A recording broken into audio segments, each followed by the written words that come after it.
Hello everyone! Get ready with me as a tourism student while I share my experiences sa course na ito. Tara, let's G!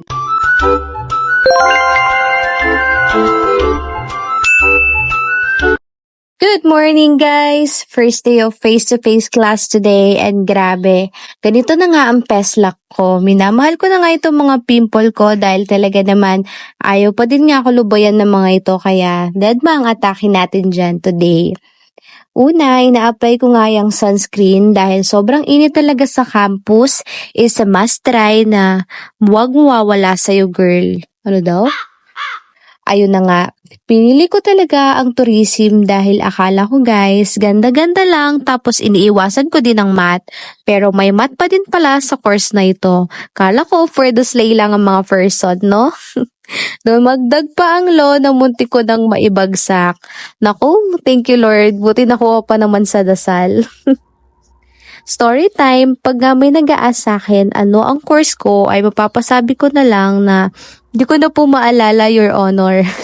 Madalas kasi pag sinabi ko ay ini-spoil nila ako. Dahil nila talaga na 5 pataas ang height kung mag-FA ka. Misconception ng iba, flight attendant lang ang pwedeng maging work pagtapos ka dito. Pero yan, naglalagay na nga ako ng concealer sa mga sumpa ko sa face, no? Kaka-cellphone ko to charot. Going back, nalaman ko na madami palang job opportunity sa course na napili ko. Pwede ka maging tour guide, magtrabaho sa mga hotel, maging transport officer, mag-work sa tourism sector sa government, at maging FA. Isa pa, when you are tourism student, dapat need ka laging presentable at maganda tignan. Kaya naman noon, hindi ako nag-aayos, polvo at lip tint lang sapat na. Pero eto, natuto na mag-makeup ang lola nyo, no? Dahil bilang tourism, need mong magkaroon ng sapat na confidence at nakakadagdag sa confidence when you look good, 'di ba? Naglalagay ng mga ako ng liquid foundation dyan. Fit Me pala ang gamit ko. At nabili ko nga lang lahat yan sa Shopee. Baka gold member na to. Budol. Anyway, pagpapasok nga dito sa course na ito ay talagang proper grooming ka. Malinis ka tignan from head to toe, especially your hair.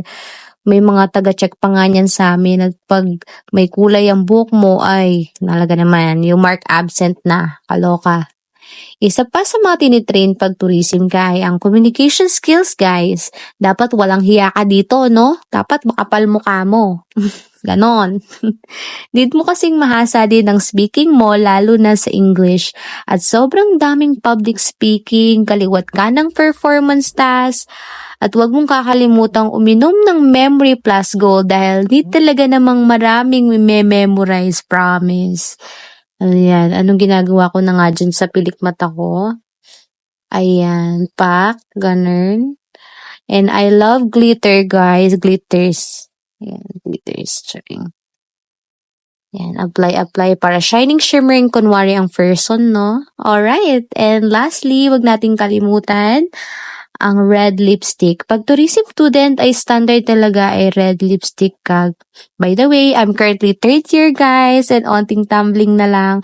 Worth it ang pagod soon. And here's my final look. Lo, sino ka dyan? Yan, wait, uniform lang ako.